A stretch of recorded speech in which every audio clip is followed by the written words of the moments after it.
নমস্কার, আপনারা দেখছেন ট্রাইব টিভি বাংলা। আপনাদের সঙ্গে আমি শান্তনু। এই অনুষ্ঠান আমরা আপনাদের সামনে এখন পরিবেশন করব খুব খুব গুরুত্বপূর্ণ আমাদের দেশের ক্ষেত্রে। আপনারা জানেন সম্প্রতি ডোনাল্ড ট্রাম্প নববিজয়ী ইউএস প্রেসিডেন্ট হয়েছেন, কিন্তু এই ডোনাল্ড ট্রাম্প যে জিতেছেন, আমেরিকার দায়িত্বে তিনি পেয়েছেন, এর ফলে আমাদের দেশের সঙ্গে কানাডা, ইউএস, কানাডা এবং ভারত, ইন্ডিয়া, কানাডা এবং ভারত, আমাদের এই ত্রিভুজ, এই ট্রায়াঙ্গেল নিয়ে কিন্তু আমাদের আজকের অনুষ্ঠান। ডোনাল্ড ট্রাম্প জেতায় ভারতের সঙ্গে কানাডার বিভিন্ন ক্ষেত্রে যে সম্পর্ক, বাণিজ্যিক সম্পর্ক থেকে শুরু করে সব কিছু কতটা এফেক্ট করবে, খালিস্তানি ইস্যু কতটা গুরুত্বপূর্ণ হবে, এবং এই নিয়ে কিন্তু আমরা আজকের এই অনুষ্ঠান আমরা আপনাদের সামনে তুলে ধরছি। অর্থাৎ ইন্ডিয়া, কানাডা অ্যান্ড ইউএস, এই ট্রায়াঙ্গেল, এই ত্রিভুজ নিয়ে কিন্তু আমরা আপনাদের সামনে এই অনুষ্ঠান করছি। আমাদের সঙ্গে এই নিয়ে আছেন রাজনৈতিক বিশ্লেষক এবং প্রবীণ সাংবাদিক অর্কপ্রভু সরকার। অর্কদা, আপনাকে স্বাগত আজকের অনুষ্ঠান এবং ট্রাইব টিভি বাংলায়। প্রথমেই যেটা আমি শুরু করলাম যে অনুষ্ঠান দিয়ে, এই যে ডোনাল্ড ট্রাম্প নববিজয়ী ইউএস প্রেসিডেন্ট, তিনি যে জিতলেন এবং এই জেতার ফলে তার প্রতিবেশী দেশ কানাডা, অন্যদিকে ভারত, তিনি কাকে বেশি গুরুত্ব দেবেন? দেখো, ডোনাল্ড ট্রাম্প হচ্ছে কনজারভেটিভ পার্টির, রিপাবলিকান, কনজারভেটিভ আউটলুক, আর জাস্টিন ট্রুডো হচ্ছে লেফট লিবারাল। তো কনজারভেটিভদের সঙ্গে লেফট লিবারালদের সম্পর্ক কখনোই ভালো নয়। এবং কানাডায় নির্বাচন আসন্ন, সেখানে বিভিন্ন জনমত সমীক্ষা বলছে সেখানে ট্রুডো হারতে চলেছেন, এখনো অবধি যা ইঙ্গিত। তাই ট্রাম্পের সঙ্গে কানাডায় নতুন সরকারের সম্পর্ক, কনজারভেটিভ দল ক্ষমতায় আসলে ভালো হবে। আর ভারতের সঙ্গে কানাডার সম্পর্ক যখন কনজারভেটিভরা ক্ষমতায় এসেছে তখন ভালো ছিল। 1949 সালে কানাডার সংসদের যৌথ সভায়, জয়েন্ট সেশনে পণ্ডিত নেহেরু বক্তৃতা দিয়েছিলেন অক্টোবর মাসে, 24 অক্টোবর। 73 সালে জুন মাসে ইন্দিরা গান্ধী দিয়েছিলেন। তো কানাডা একটা এড দিত ভারতকে কলম্বো প্ল্যান অনুযায়ী। তো 2006 সালে তৎকালীন প্রধানমন্ত্রী ডক্টর মনমোহন সিং জানিয়ে দেন যে আমাদের আর কোনো এডের প্রয়োজন নেই। কানাডা একটা অপসরা বলে রিঅ্যাক্টর দিয়েছিল ভারতকে 50-এর দশকের মাঝামাঝি, নিউক্লিয়ার রিঅ্যাক্টর। ভারত 74 সালে পোখরানে প্রথম পরমাণু বিস্ফোরণ ঘটায়। তখন কানাডা বলে যে ওই রিঅ্যাক্টর থেকে প্লুটোনিয়াম ভারত সরকার ব্যবহার করেছে, সেটা বেআইনি। তখন সম্পর্ক খারাপ হয়, যদিও তখন ইন্টারন্যাশনাল অ্যাটমিক এনার্জি এজেন্সির কোনো পর্যবেক্ষণের ব্যবস্থা ছিল না, তাই ভারত প্লুটোনিয়াম বেআইনিভাবে ব্যবহার করেনি। আর একটা জিনিস মনে রাখতে হবে, কানাডা পৃথিবীর 13% ইউরেনিয়াম উৎপন্ন করে। তিনটে ঘটনা ঘটেছে যেটা ভারত আর কানাডার দ্বিপাক্ষিক সম্পর্কে প্রভাব ফেলেছে। একটা হচ্ছে 74 সালের পোখরানে প্রথম পরমাণু বিস্ফোরণ পরীক্ষামূলকভাবে। দ্বিতীয় হচ্ছে কনিষ্ক বিমান দুর্ঘটনা 85 সালে। আর তৃতীয় হচ্ছে 1998 সালে দ্বিতীয় পরমাণু পরীক্ষামূলক বিস্ফোরণ পোখরানে। দেখুন, জাস্টিন ট্রুডোর বাবা 15 বছর কানাডার প্রধানমন্ত্রী ছিলেন, 68 থেকে 79 আর 80 থেকে 84। 82 সালে ইন্দিরা গান্ধী তাকে চিঠি লিখে বলেন যে ওখানে র্যাডিক্যাল শিখ এক্সট্রিমিজম অত্যন্ত বাড়ছে, আপনি ব্যবস্থা নিন, কিন্তু তিনি কিছু করেননি। তারপরেই কনিষ্ক দুর্ঘটনা, আমরা সবাই জানি। 9/11-র আগে এটা সবথেকে বড় সন্ত্রাসবাদী হামলা। তাই কানাডা ভারত সম্পর্কে চাপানোতর হয়েছে। আবার যখন কনজারভেটিভরা ক্ষমতায় এসছেন তখন ভারতের সঙ্গে চুক্তি হয়েছে, আবার কানাডা ইউরেনিয়াম সরবরাহ চালু করেছে, এক্সট্রাডিশন ট্রিটি হয়েছে, স্ট্র্যাটেজিক পার্টনার অ্যালায়েন্স হয়েছে। সেটা হচ্ছে ট্রুডোর যিনি পূর্বসূরি ছিলেন, জাস্টিন, নামটাকে হার্পার, তার সঙ্গে ভারতের সম্পর্ক অত্যন্ত ভালো ছিল। এখন লেফট লিবারাল ট্রুডোর সঙ্গে ফার রাইট বিজেপির সম্পর্কের যে টানাপোড়েন চলছে তার প্রভাব আমরা দেখতে পাচ্ছি। আর ট্রুডো হঠাৎ করে ভারত বিরোধী কথা বলছেন এই কারণে, ওদের সংসদেও সংখ্যাগরিষ্ঠতা নেই। New Democratic party, Jasmeet Singh বলে এক ভদ্রলোকের, তিনি ঘোষিত খালিস্তানি, তাদের দলের সমর্থনের উপর টিকে আছে। তাই কানাডায় খালিস্তানি ডায়াসপোরাকে সন্তুষ্ট করার জন্য এই টপিকে আমি আপনাকে পরবর্তী কোয়েশ্চেন করতাম যে কানাডার যে ভোট ব্যাংক রাজনীতি, খালিস্তানি ইস্যু নিয়ে কিন্তু এই যে উত্তেজনা, বিশেষ করে আমরা দেখি কানাডার সঙ্গে ভারতের, এটা কতটা প্রভাব পড়বে বলে আপনি মনে করছেন? কানাডায় 2% কম হচ্ছে শিখ সম্প্রদায়ের মানুষ, তাদের একটা অল্প অংশ খালিস্তানি, কিন্তু ওই নিউ ডেমোক্রেটিক পার্টি এরা ঘোষিত খালিস্তানি। তাই ওই ইলেকটোরাল অ্যারিথমেটিককে মাথায় রেখেই জাস্টিন ট্রুডোকে কথাগুলো বলতে হচ্ছে। এবং ট্রুডো কিন্তু ভারতবাসীকে করে উঁচু চোখে দেখেন না, তিনি মনে করেন যে কানাডায় গিয়ে লো পেড কাজকর্মগুলো ভারতীয়রা করে এবং ভারতীয়রা কানাডায় যাওয়ার ভিসা পাওয়ার জন্য অত্যন্ত উদ্গ্রীব আর কি। তো এই একটা ওর সাইকোলজিক্যাল ব্যাপার আছে।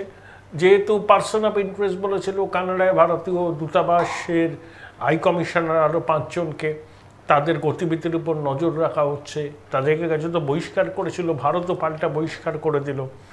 তো কানাডায় হিন্দু মহাসভার মন্দিরের সামনে বিক্ষোভ দেখানো হলো, তারপরে ট্রুডো আবার উল্টো সুর গাইলেন, অর্থাৎ সম্পর্কটা ভালো নয়, তলানিতে এসে ঠেকেছে। যতদিন এই লিবারাল ডেমোক্র্যাটরা কানাডায় ক্ষমতায় থাকবেন, ডোমেস্টিক পলিটিক্সের কম্পালশনের জন্য তারা ভারত বিরোধিতার সুরটাকে জিয়ে রাখবেন, কিন্তু ক্ষমতা পরিবর্তন হলে কনজারভেটিভরা আসলে পরে ভারতের সঙ্গে কানাডার সম্পর্কের উন্নতির সম্ভাবনা আছে, অতীতেও আমরা দেখেছি। বেশ, অর্কদা, খালিস্তানি গ্রুপের কিছু লিডারকে অ্যাটাক করার ব্যাপারে কিন্তু ভারত সরকারের উপর দোষ দেয়া হচ্ছে। এই যে ভারত সরকারের উপর দোষ দেয়া হচ্ছে, উৎস কি এবং এই অভিযোগ কেন উঠছে? ওয়াশিংটন পোস্টে একটা নাকি রিপোর্ট বেরিয়েছিল, সেইটাকে ব্যবহার করি কানাডা সরকারের বিদেশ মন্ত্রী ওদের হাউসের সামনে বলেছেন। তো ভারতকে কোনো তথ্য প্রমাণও দিতে পারেনি। এটা ভারতের ভাবমূর্তিকে নষ্ট করার জন্য পশ্চিমী দেশের ভারত বিরোধী যে একটা শক্তি তো সক্রিয়, তারা এটা প্রপাগ্যান্ডা। সবাই তো আর ভারত বন্ধু নয়, ভারতের সুপার পাওয়ার আর অ্যাসপিরেশনকে তো অনেকে ভয় পায়। কিন্তু এটার আউটকাম কি হতে পারে? কিচ্ছু হবে না, কিচ্ছু হবে না।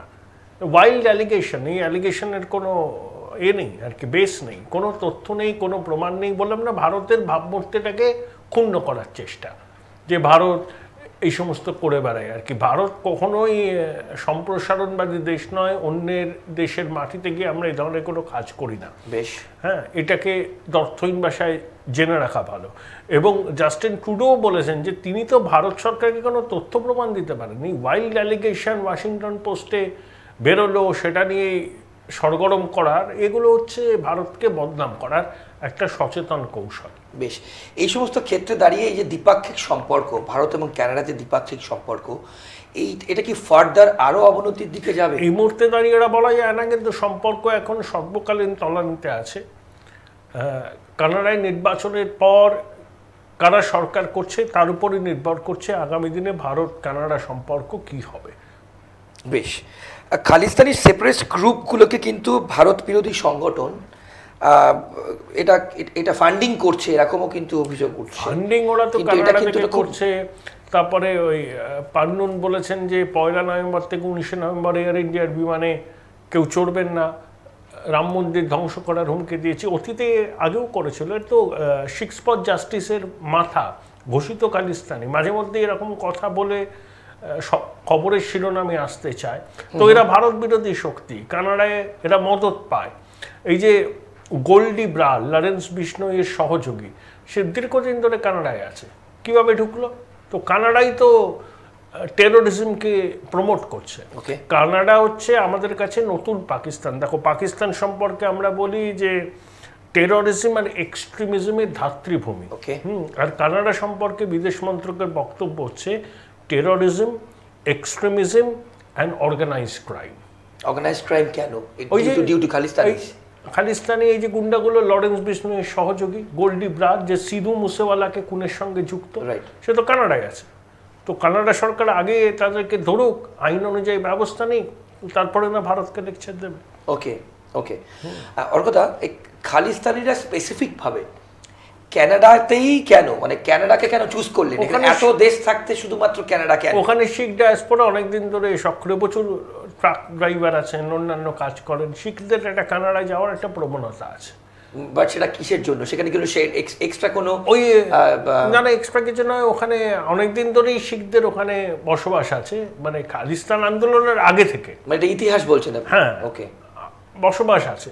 তো তব কি এমন পপুলেশন 2%-এর নিচে। ওকে, হ্যাঁ, কিন্তু ওই যারা আছে তাদের মধ্যে একটা বড় অংশ হচ্ছে খালিস্তানের সমর্থক, আর কিছু না। বেশ, জাস্টিন ট্রুডোর পপুলারিটি কানাডা থেকে এটা কি কমছে? মানে এই যে এখন যে টার্মোয়েল জনমত সমীক্ষা বলছে যে ট্রুডো আর ক্ষমতায় আসতে পারছেন না। না, তা ট্রুডো অপসারণ হলে কনজারভেটিভরা আসবেন, তখন ভারতের সঙ্গে সম্পর্ক ভালো হওয়ার সম্ভাবনা। ডোনাল্ড ট্রাম্পের এখানে ভূমিকা, কানাডা তার কিন্তু নেবারিং কান্ট্রি, সবকিছু শেয়ার।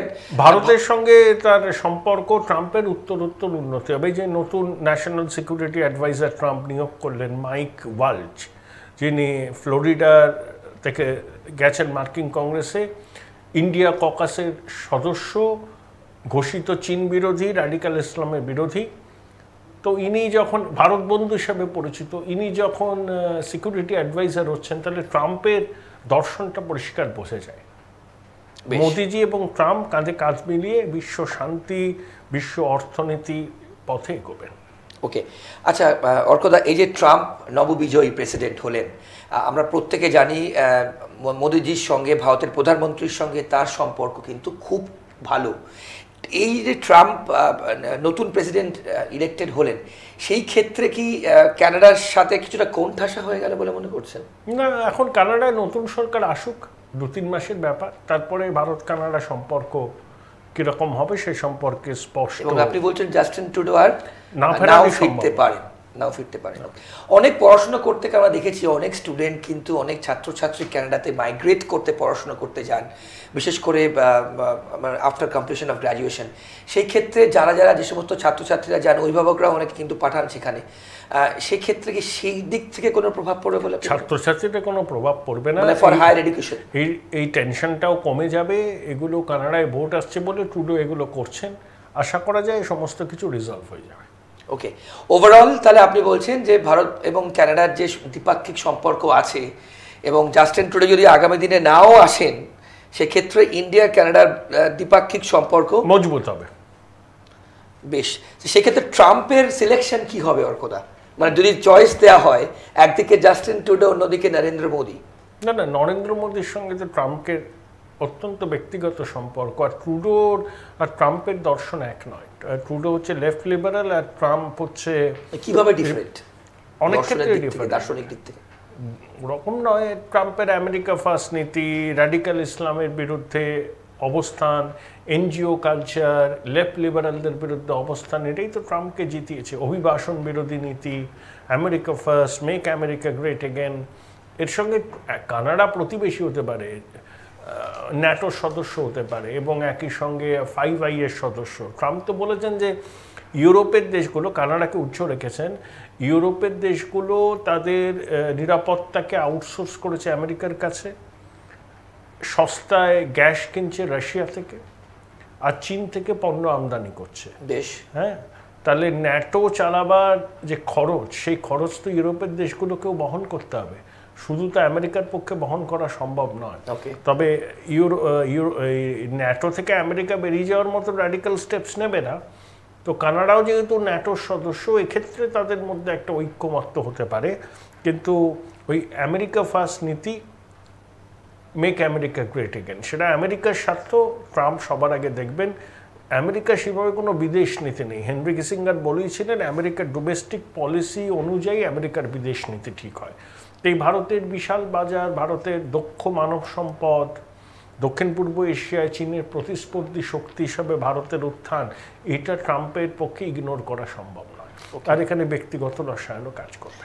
শেষ প্রশ্ন করবো অর্কদা, যে সমস্ত ভারতীয় কানাডায় বসবাস করেন, প্রচুর মানুষজন এখানে কানাডা যারা আছেন, আমাদের বাংলা থেকে অনেকে আছেন, তাদের ক্ষেত্রে কতটা সাবধানে থাকতে হবে, প্ররোচনায় পা না দিতে হবে। কিরকম ধরনের প্ররোচনা, বিশেষ করে খালিস্তানি ইস্যু নিয়ে? প্ররোচনা তো হতেই পারে, দূতাবাসের কর্মীদের টার্গেট করেছে, সনাতনীদের টার্গেট করতে পারে, ইত্যাদি হতে পারে। যে হিন্দু মন্দিরে হামলা হয়েছে, এ ধরনের ঘটনা করতে পারে, সতর্ক থাকতে হবে। এবং ট্রুডো প্রশাসনকেও এই ধরনের ঘটনা যাতে আর না ঘটে তার জন্য কঠোর পদক্ষেপ নিতে হবে। এবং ভারত সরকারও কথাবার্তা, সেফ ইন কানাডা আপনি বলছেন? সেফ তো সেফ, তাদের আগে একটু সুবিধাজনক অবস্থানে ছিল, এখন একটুখানি তারা কি বলবো, একটু বিচলিত আছেন, কেটে যাবে। বেশ, অনেক ধন্যবাদ আপনার সময়ের জন্য। আপনাদের প্রত্যেককে অনেক ধন্যবাদ। খুব ইম্পর্ট্যান্ট এপিসোড আপনারা দেখলেন, যেখানে কিন্তু ভারত, ইউএস মানে আমেরিকা এবং কানাডা, এই ত্রিভুজ, এই ট্রায়াঙ্গেল, একদিকে জাস্টিন ট্রুডো, অন্যদিকে ডোনাল্ড ট্রাম্প, নবনিযুক্ত এবং নবনির্বাচিত প্রেসিডেন্ট, এবং নরেন্দ্র মোদী। আগামী দিনে আমরা চাইব যে দ্বিপাক্ষিক সম্পর্ক ভালো থাকুক, আমরা এবং যেখানে যে বসবাস করেন অর্থাৎ কানাডাতে যারা আছেন তারাও ঠিক থাকুন, সেফ থাকুন, ভালো থাকুন। আর আমাদের আজকের পর্ব আপনাদের দেখার জন্য অসংখ্য ধন্যবাদ। অন্যান্য সব খবরের জন্য এখন শুধুমাত্র ট্রাইব টিভি বাংলা, বাংলার আপন। নমস্কার।